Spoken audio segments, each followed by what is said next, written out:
For the life that's been reborn, His love endures forever. Sing praise, sing praise, sing praise,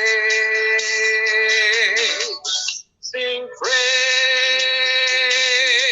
praise. Forever God is faithful, forever God is strong. Forever God is with us, forever.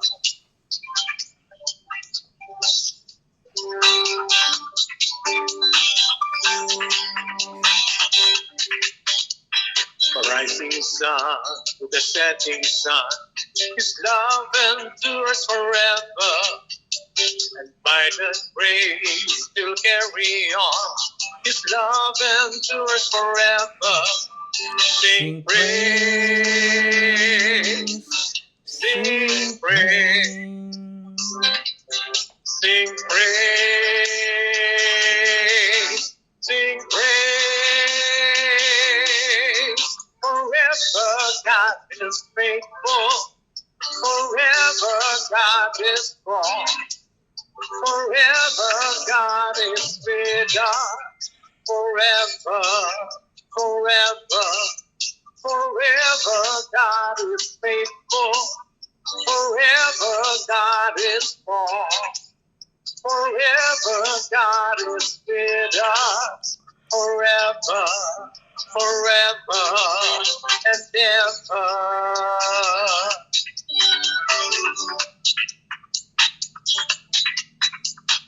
Love endures forever.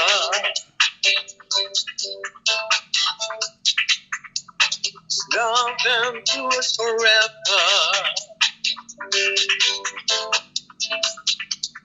His love endures forever. His love endures forever. Sing praise, sing praise, sing praise, sing praise. Forever God is faithful, forever God is strong, forever God is with us, forever, forever, forever God is faithful, forever God is strong, forever God is with us, forever, forever, forever God is faithful, forever God is strong, forever God is with us, forever, forever, forever God is faithful, forever God is strong, forever God is with us, forever, forever, forever God is faithful, forever God is strong, forever God is with us, forever, forever. Hallelujah. Sige po, patuloy po tayong umawit ng papuri sa ating Diyos.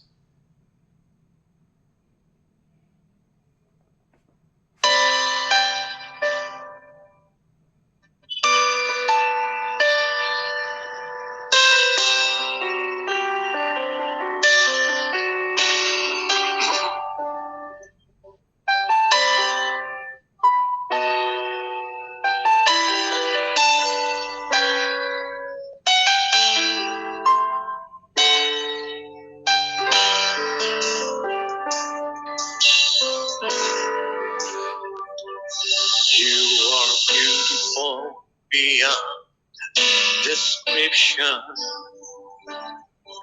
too marvelous for words, too wonderful for comprehension. like nothing ever seen nor heard. Who can grasp your infinite wisdom? Who can fathom the depth of your love? You are beautiful beyond description, majesty enthroned above. And I stand in awe of you. I stand in awe of you. Holy God, to whom all praises due. I stand in awe of you.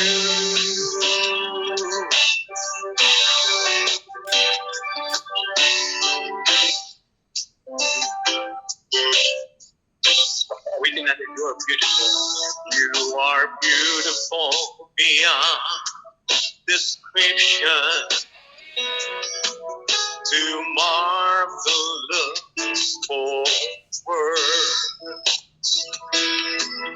Too wonderful for comprehension. Like nothing ever seen or heard.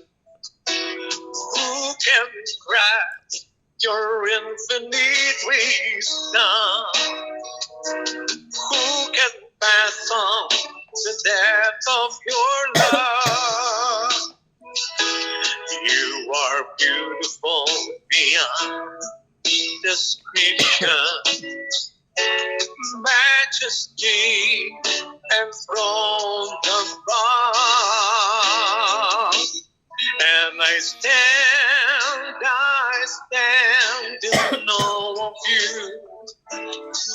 I stand in awe of you. Holy God, to whom all praises due. I stand in awe of you. And I stand in awe of you. I stand in awe of you. Holy God, to whom all praises due. I stand in awe of you.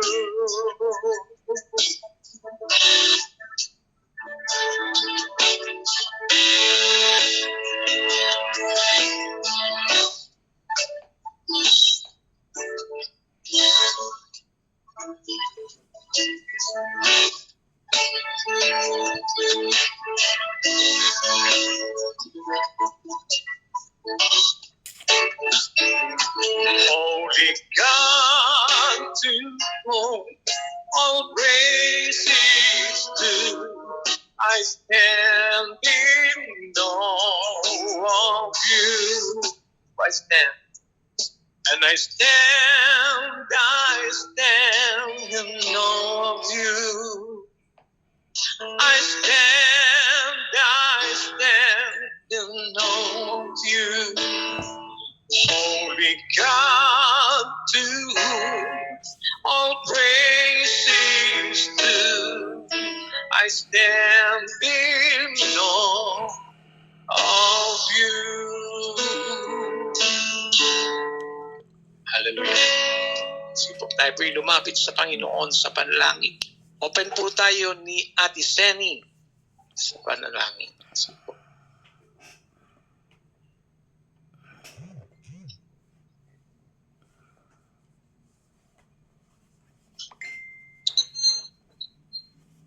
Wala pa yata si Ate Senny.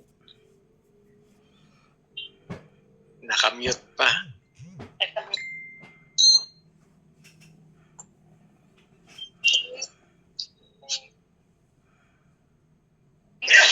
Sige po, Hindi po yata narinig. Sige, let's pray. Tayo po lumapit sa Panginoon. Hallelujah. Tunay, Panginoon, kami narito sa harapan mo, lumalapit, nagpapakumbaba, Panginoon. At nais namin itaas lamang ang dakila mong pangalan. Tunay na Panginoon, ikaw ang Diyos na tapat, dakila sa lahat. Pinagkakatiwalaan po ng buhay namin, Panginoon.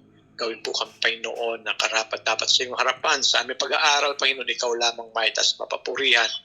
Nilalapit ang Panginoon sa iyo ang aming pagturo ngayon. Ikaw pong gumamit kay Pastor Mel sa Panginoon. Ikaw po po nangangomod. Puspos sa iyong banal na Espiritu sa bawat isa sa amin. Ikaw po magturo, mag-open ang aming puso, isipan, mais sa buhay, mais sa gawa namin, Panginoon. Sa salita mo, Panginoon. Lord God, pinagkakataon pa yung mga kapatid namin na hindi pa na namin nakakasama ngayon.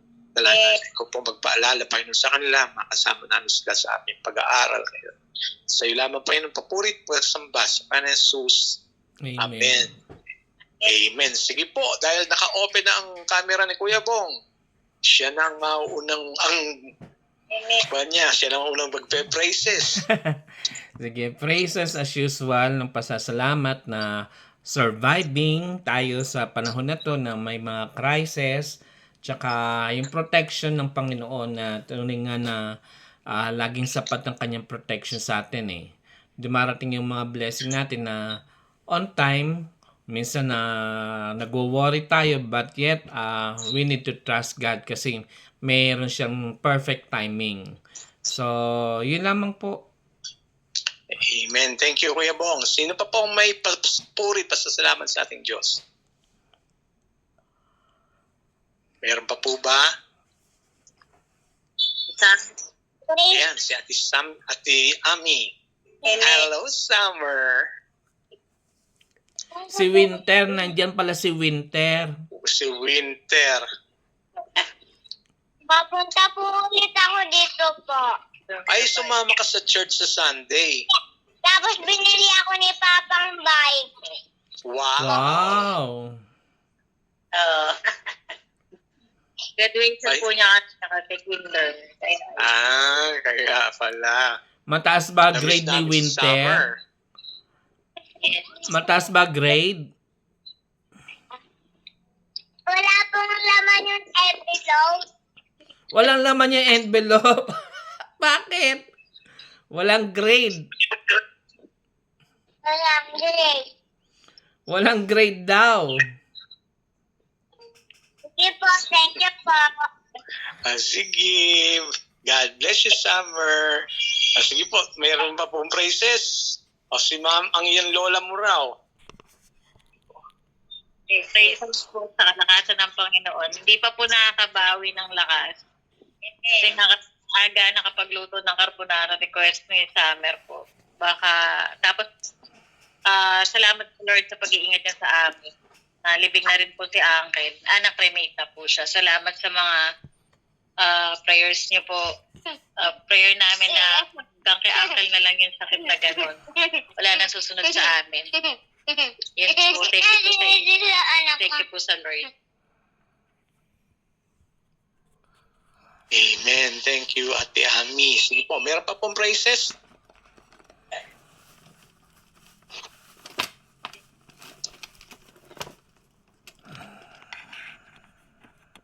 Wala na yata. Sige po, kung wala na po, tayo po ay dumakuna sa pag-aaral ng salita ng ating Panginoon. Pangunahan po tayo ni Pastor Mel. Amen. Sige po. Magandang gabi po ulit sa lahat. At maraming salamat po sa time ninyo na binibigyan ng priority nyo po ang Bible study natin. So, before po ay papasalamat po ako sa Panginoon na alam niyo po, ang gasolina po is nasa 100 na po sa amin, no? So, but we thank the Lord po. Although sa company naman po yun, no? Siyempre, affected din po yung company namin. So, siyempre, pag binigyan ka ng resources ng gasolina, siyempre, titipirin po yun, di ba? So, yung gasolina po namin, although naka-fleet po kami, so, siyempre, one of my responsibilities, tipirin po yung gasolina namin until makaabot po ng end of the month. So marirefresh na naman po yung gasolina namin after po ng end of March. So yun po. So actually, it's my privilege po bilang isang manager, no, na yun nga, yung gasolina na na-enjoy din namin kasi hindi kami gumagastos sa transportations, no. Kaya si nanay talaga nasusundo ko from time to time. So it is a privilege po yon sa akin, no, bilang isang sa company ng as a manager. So we thank the Lord na kahit talaga po na mataas ang bilihin, but the Lord still provide our needs, no, sa amin po. So 5 po kami, so talagang ang resources lang po talaga ay enough lang talaga. So you have to trust. So to trust lagi, no? Have to trust. Magtiwala lagi. So magtiwala lagi kahit hindi mo pa nakikita, no? So talagang pinapatibay po yung pananampalataya namin. So we thank the Lord for that invitations na sa amin, no? Sige po, tayo po magpatuloy na. Sige Pastor Beng, i-play mo na po ang whole chapter ng 37 of Jeremiah. Amen. Ipinatawag ni Zedekiah si Jeremias. 37 kabanata. Si Zedekiah na anak ni Josiah ay ginawang hari ng Huda ni Haring Nebukadnezar ng Babylonia. Siya ang ipinalit kay Jehoiakim na anak ni Jehoiakim. Pero si Zedekiah at ang mga pinuno niya, pati ang mga taong pinamamahalaan nila, ay hindi rin nakinig sa mensahe ng Panginoon sa pamamagitan ni Jeremias. Ngayon, inutusan ni Haring Zedekiah si Jehukal na anak ni Shelemiah at ang paring si Zephanias na anak ni Maaseya na puntahan si Jeremias at hilingin na ipanalangin sila sa Panginoon na kanilang Diyos. Nang panahong iyon, hindi pa nabibilanggo si Jeremias, kaya malaya pa siyang pumunta kahit saan. Nang araw ding iyon, sumasalakay ang mga taga-Babylonia sa Jerusalem. Pero nang marinig nilang tumarating ang mga sundalo ng Paraon, tumigil sila sa pagsalakay sa Jerusalem. Pagkatapos sinabi ng Panginoon, ang Diyos ng Israel kay Jeremias, sabihin mo kay Haring Zedekiah ng Huda na nag-utos para magtanong sa iyo kung ano ang sinabi kong mangyayari. Dumating ang mga sundalo ng Paraon para tulungan ka, pero babalik sila sa Ehipto. Pagkatapos, muling babalik ang mga taga-Babylonia sa lungsod na ito. Sasakupin nila ito at pagkatapos ay susunugin. Ito pa ang sinabi ng Panginoon. Huwag ninyong dayain ang inyong sarili sa pag-aakalang hindi na babalik ang mga taga-Babylonia, sapagkat tiyak na babalik sila. Kahit na matalo nyo pa ang buong hukbo ng Babylonia na sumasalakay sa inyo, at ang matitira sa kanila ay ang mga sugatan sa kanilang kampo. Sasalakay pa rin sila sa inyo at susunugin nila ang lungsod na ito. Ikinulong si Jeremias.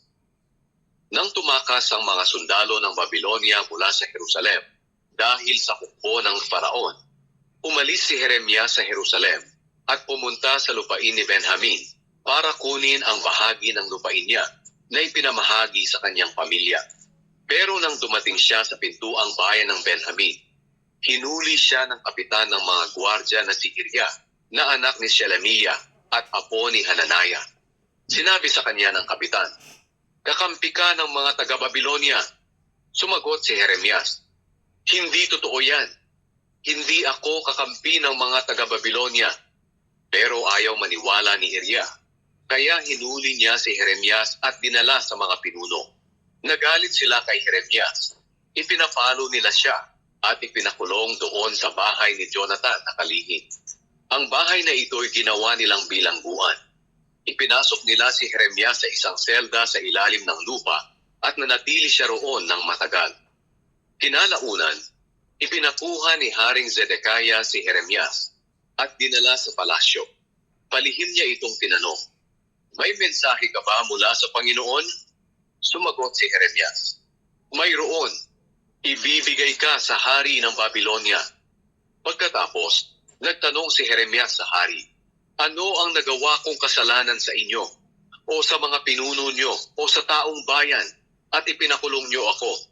Nasaan na ang mga propeta nyo na nanghulang Hindi sasalakayin ng hari ng Babylonia ang lungsod na ito. Pero ngayon, mahal na hari, kung maaari po ay pakinggan naman ninyo ako.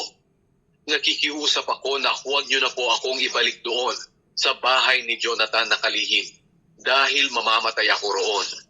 Kaya nagutos si Haring Zedekiah na dalhin si Jeremias doon sa himpilan ng mga gwardya ng palasyo. Nagutos din siyang bigyan ng tinapay si Jeremias bawat araw habang may natitira pang tinapay sa lungsod. Kaya nanatiling nakakulong si Jeremias sa himpilan ng mga gwardya.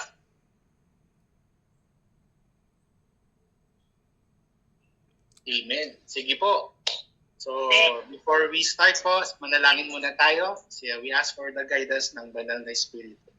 Let's come to the Lord with a word of prayer. Dear loving Father, salamat po sa pribilehiyo muli na kami po ay pinagkalooban nyo na mag-aral muli na yung salita. Lord, may we continue to find the treasure of your scriptures, Panginoon. May we always find Jesus in your word, Lord. Sa araw na ito, Panginoon, we commit to you ang araw ng pag-aaral namin. May the Holy Spirit reveal to us, Lord, ang iyong patuloy na kalooban para sa iyong mga anak. Po, ask for your guidance. In Jesus' name we pray. Amen. Sige po. Ang chapter 37 po ay patuloy po na babala po ito para sa mga taga-Juda. Sige po, bago po yan, no, mayroon pong katanungan lang po tayo, no. So we go to the background po na, di ba, nahati po ang kingdom po, no. The kingdom was divided into two kingdom, no, after King Solomon, no. So nahati po siya sa northern and southern, no. So while Jeremiah po, nasan po yung the other tribes, no? Yung northern kingdom, which is sila po yung Israel, no? So sila po yung nagre-represent ng 10 tribes, no? During po kay Jeremiah, no, the 10 tribes is already the lost tribes, no? Na-lost na po sila. Nawala na po talaga sila. So ang tanong, saan po sila napunta, no? Yung lost tribe, no? So yung lost tribe na yan, no? Because these tribes are already captured by the Assyrian, no? Yung Assyrian po yun, no? Which is, ano po yung Assyrian na yan? Iraq ba yan or Iran, no? Parang gano'n, no? Sila po yun, no? Sa ngayon, no? Iran or Iraq. Pero Persia kasi is Iran, eh. Siguro Iraq yata yan, no? Assyrian. Hindi ko sure. Pero na-captured na po yung 10 tribes. So, na-lost tribes na sila. So, dahil na-lost tribe na sila, saan sila napunta? Ang iba po, humalo na po sa Southern Kingdom, which is the Judah. Kasi yung Southern Kingdom po, nandun na lang po ang dalawang tribes, which is si Judah at saka si Benjamin tribes, no? Pero nakahalo din po doon yung Levites. Kasi yung Levites, wala naman silang pagmamay-ari talaga ng land, eh, no? So, ibig sabihin po, yung 10 tribes, maybe po na-assassinate na po sila sa iba-ibang mga lugar o sa iba-ibang mga bansa, no? At yun nga, yung iba naman po ay nahalo na po doon sa Southern Kingdom. So, kung titignan natin po, so sa bagong tipan po, ang focus ay hindi sa physical tribes. Remember? Kundi sa spiritual people of God na sa pamamagitan ni Jesus. Okay? So, ibig sabihin na hindi mahalaga kung anong tribo ka. So, sa panahon natin, no, hindi po mahalaga kung anong tribo ka. Ang mahalaga kung ikaw ba po ay kabilang kay Jesus. Okay? So, dahil dito, may sinabi po ang Holy Scriptures. No? Ano ang sinasabi ng Holy Scriptures about these tribes at sa panahon natin ngayon? At tayo naman po bilang Pilipino. No? So, sige, babasahin ko po sa inyo yung sa Galatians 3, verse 28 to 29. Galatians 3, verse 28 to 29. Sabi dito, verse 28, wala nang pagkakaiba ang Hudyo at ang Griego, ang alipin at ang malaya, ang lalaki at ang babae. Kayong lahat ay iisa dahil sa inyong pakikipag-isa kay Kristo Jesus. At kung kayo'y kay Kristo, kayo mga anak ni Abraham tagapagmana ng mga pangako ng Diyos. So, iisa na po tayo. Wala nang tribes, no? So, iisa na po tayo. So, ibig sabihin, tayo po ay kabilang na po doon sa seed of Abraham. Kakasunod po? Kakasunod? Amen, no? So, yan. So, let's go na po sa 37 chapter. Sabi dito, ang Jeremiah 37 ay ganap na sa panahon ni Haring Zedekiah, no? So, remember, kung titignan natin si Zedekiah at pinaka-last king ng Southern Kingdom ng Judah, no? At sino yung pinalitan niya? Si Jehoiakim. King, no? King, no? So, sa gitna ng pag-ubkob ng Babylonia sa Jerusalem, ang lungsod ay nasa matinding crisis talaga, no? May takot, may gutom at walang kawalang katiyakan, no? So, sa kabila nito, si Zedekiah ay lihim na humingi ng panalangin kay Jeremias, no? So, nakita natin at naparinig natin kanina, humingi siya ng prayer. Anong prayer, no? Na iligtas sila doon sa kanilang sa paggera, no? Ngunit hindi siya handang sumunod sa salita ng Diyos. Yun po yung nakakalungkot, no? Humingi ka nga ng panalangin, pero ang haring Zedekiah hindi naman sumusunod sa salita ng Diyos, no? So, nang pansamantalang umatras ang hukbo ng Babylonia, no? Dahil sa banta mula sa Egypt. Kasi may mga Egypt po, no, mga Ehipto na mga soldier na pumunta sa Judah, no? Kaya pansamantala na umatras muna ang mga Babylonia, no? So, umaasa ang Judah na sila ay maliligtas, no? Ngunit malinaw po ang mensahe ng Diyos. Babalik po ang Babylonia at tiyak sa pagbagsak ng lungsod.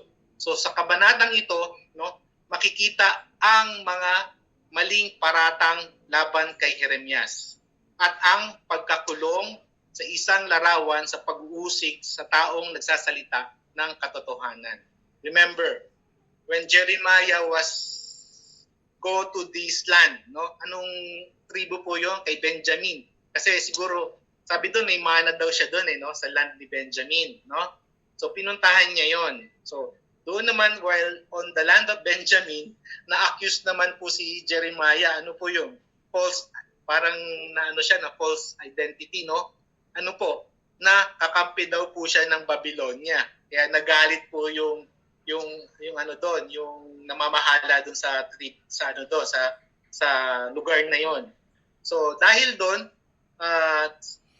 sabi dito talagang impact dito ay ang panganib na false hope o maling pag-asa, no? So ang Judah ay kumakapit sa samantalang ginhawa at ang akala nila ay tuluyan ng mawawala ang panganib, ngunit hindi nila kinikilala ang mas malalim na problema. So, ang kanilang pagsuway sa Diyos, yun po yung talagang pinaka-key ng kanilang problema talaga. So, si Zedekiah ay nais ng tulong ng Diyos, ngunit ayaw ng tunay na pagsisisi at pagsunod. So, ipinapakita nito na hindi sapat ang paghingi ng tulong sa Diyos kung walang pagbabago ng puso. So, issue of the heart na naman, no? So, ang aral na ito ay malinaw na ang tunay na pag-asa hindi sa nakabatay sa situations, no, o sa panlabas na pangyayari, kundi sa pag-obey natin sa Panginoong Jesus, no? So, pa-base po 'yun sa obedience natin kay Jesus. Again, sabi dito, ang Jeremias 37 ay ipinapakita ang pattern, no, ng pagtanggi sa katotohanan at pag-uusig at tagapagdala nito, isang pattern na ganap na makikita kay Jesus, no? Ano po 'yon? Tulad ni Jeremias, si Jesus ay tinanggihan, no?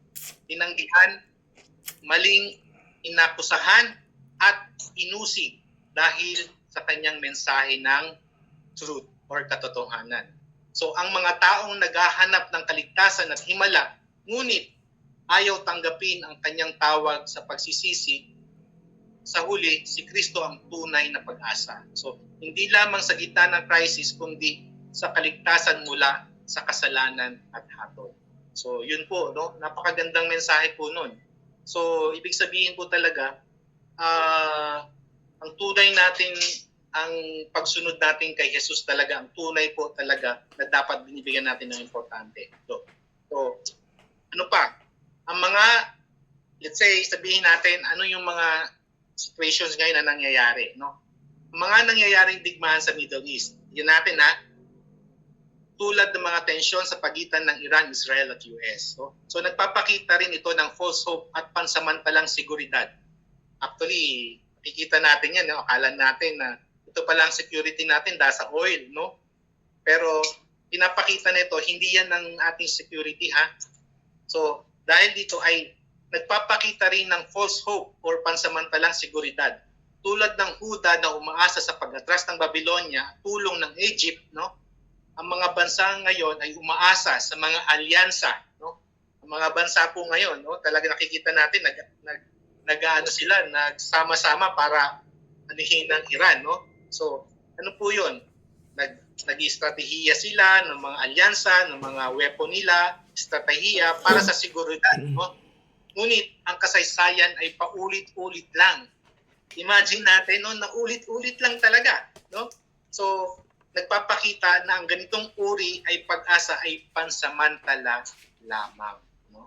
So, nakita po natin, no, na nangyayari noon dati, nag-alyansa rin po yung mga bansa noon, at ngayon din at nangyayari, nag-aalyansa rin talaga sila, no? So, moving forward, ang Jeremias ay nagpapaalala na ang tunay na kapayapaan ay hindi nagmumula sa military strength, no, or political alliances, kung hindi sa tamang relasyon sa Diyos. Amen po ba doon? Amen. So, kung ikaw ay may tamang relationship kay Jesus, no? Tamang relationship, ha? Ito po yung sinasabing hindi mo lang tinanggap ang Panginoong Jesus bilang tagapagligtas, no? Hindi lang Savior, but He is also your Lord, no? Pag sinabi mong Lord, no? Hindi kasi Sedekaya na humihingi ng tulong pero hindi ka naman sumusunod sa salita ng Diyos. Mahirap po 'yon, no? So pag sinabi mong meron kang right relationship with the Lord Jesus, He also considered as your Lord, not only a Savior. Maliwanag po doon? Amen. So, sige. Another, sabi natin dito, so ano ang aral po na matutunan natin sa panahon ngayon, no? So, una, huwag umasa sa pansamantalang ginhawa bilang tanda ng tunay na kaligtasan, no? So, ang tunay na pag-asa ay nasa pagsunod sa Diyos. Yun pa rin talaga, no? Hindi sa sitwasyon. Amen? So, ang katotohanan ay maaaring tanggihan, no? Ngunit hindi ito nagbabago.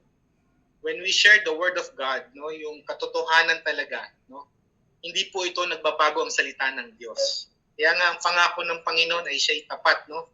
At tapat po ang pangako ng Panginoon at magpakailanman. So, ang Diyos ay tapat sa kanyang salita, pareho sa babala at pangako, no?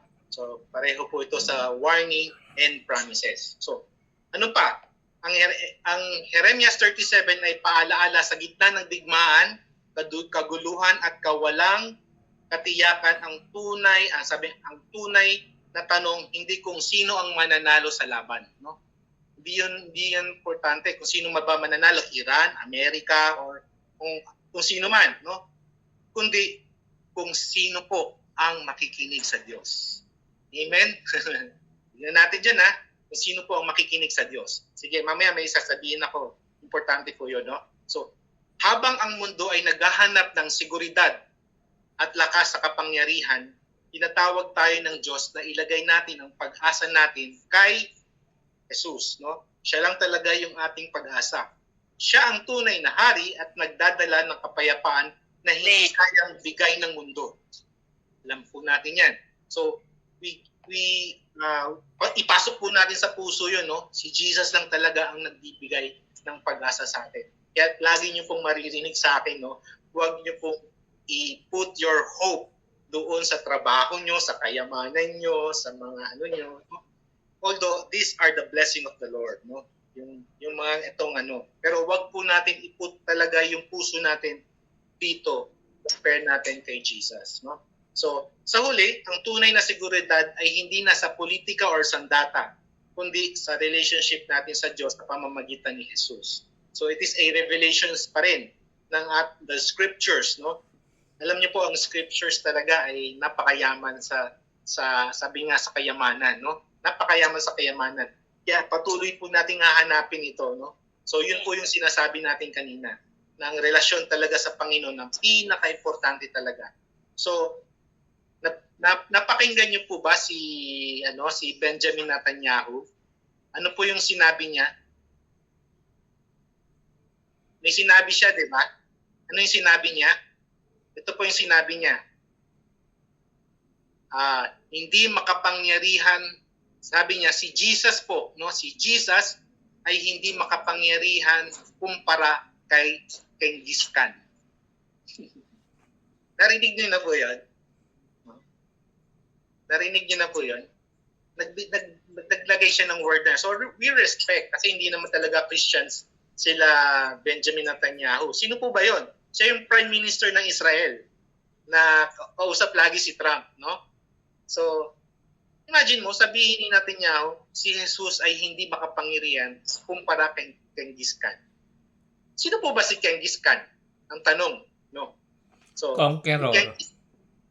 Conqueror siya, no? Ng Mongolia, no? Mm-mm. Actually, doon siya sa Mongolia, no?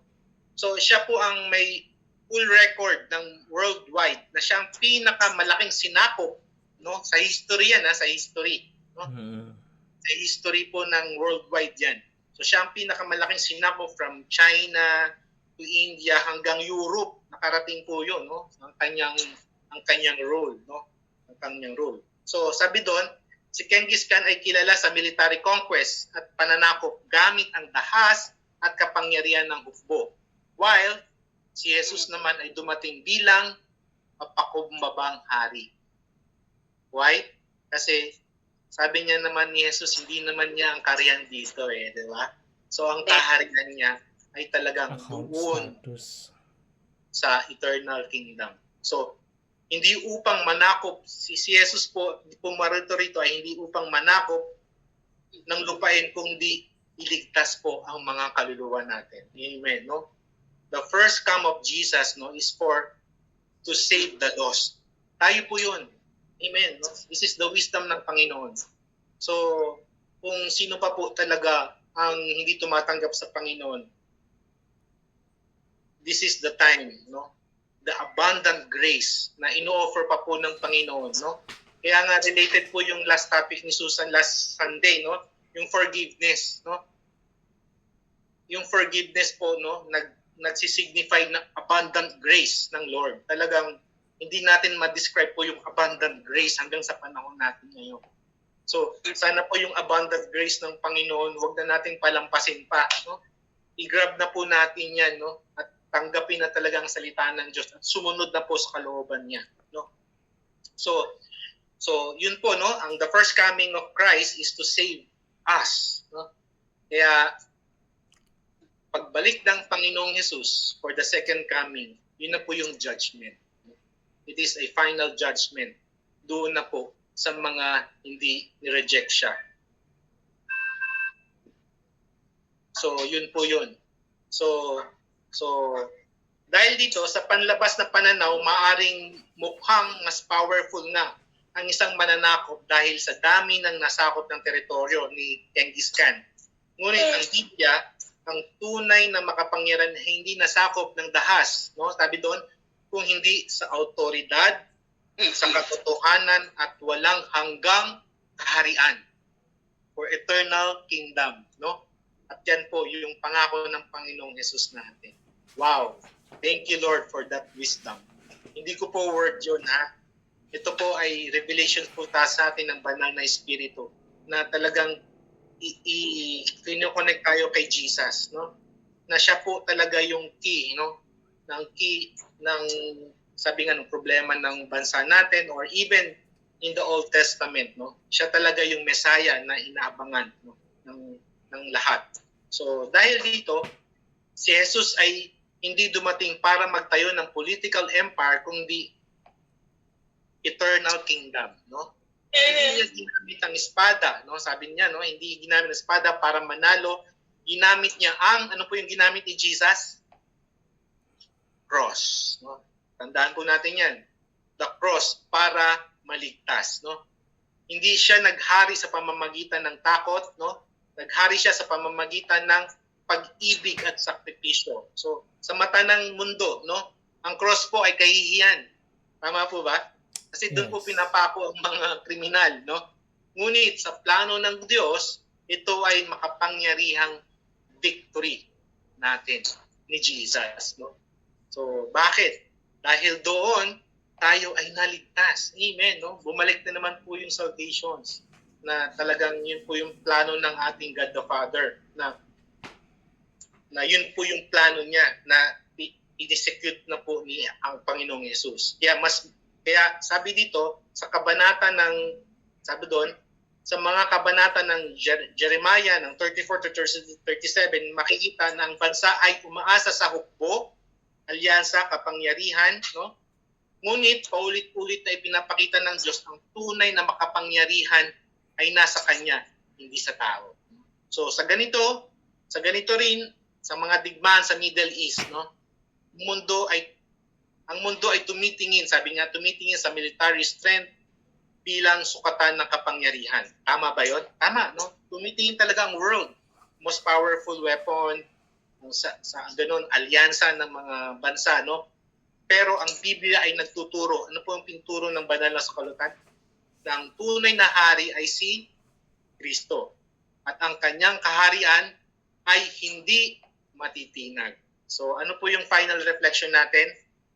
Kung susukatin sa teritoryo, maaring mas malaki ang nasakop ni Genghis Khan. Maaari talaga, no? Ngunit kung sa eternity transformation ng buhay, wala pong kapantay si Jesus. Amen, no? So, nandun talaga, no? Kung susukatin ng eternity and transformation ng buhay, wala talagang papantay kay Jesus. So, si Genghis Khan ay naghahari sa loob lang ng panahon, while si Jesus ay naghahari magpakailan pa man. So, ang tanong ay hindi. Sino ang makapangyarihang makasaysayan, no? Kundi sino ang makapangyarihang buhay at walang hanggan. At ayon sa Bible, si Jesus ang hari ng mga hari. So yan po ang simpleng word ng Panginoon sa atin. It is a revelation from the Holy Spirit. Si Jesus is the King of Kings. No? So yan lang po, Pastor Beng. Yan na. Okay na po ako. Baka may gusto kayong dagdag.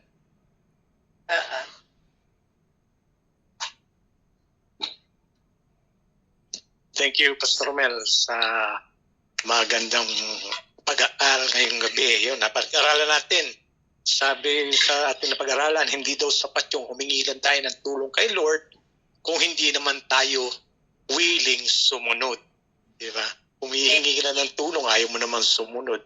Kasi minsan gusto natin yung blessing, pero wala namang obedience. Ang totoo pong peace at protection nasa pagsunod po, kahit na mahirap. Yun po. So, gaya po ni Jeremiah, mas mahalaga po ang approval ng Diyos kaysa sa approval ng tao. Sige po, kung meron po kayong mga panalangin, meron po mga request, pakibigay na lang po, pakisulat dito sa ating GC para maisama po ni Pastor Mel. Tayo po yung mawit muli ng papuri sa ating Diyos. Awitin po natin ang safe.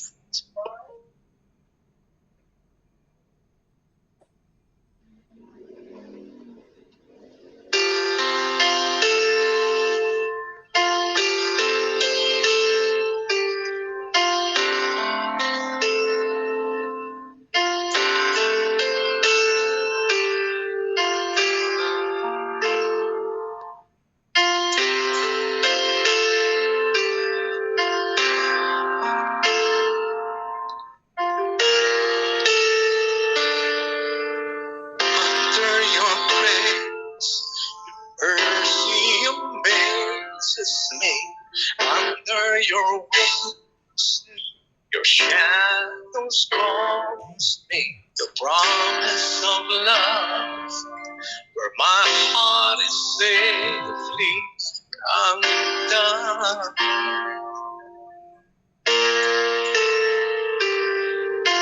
Speak to me, Lord.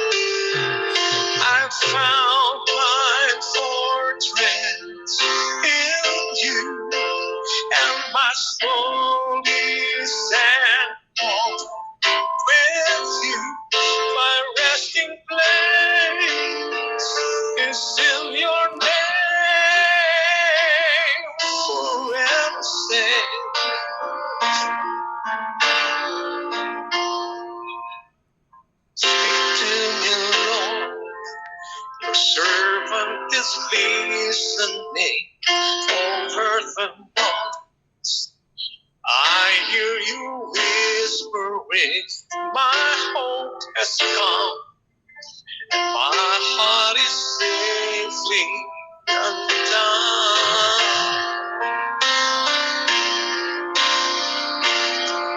I've found my fortress in you, and my soul is anchored with you. My resting place is in your name. I've found my fortress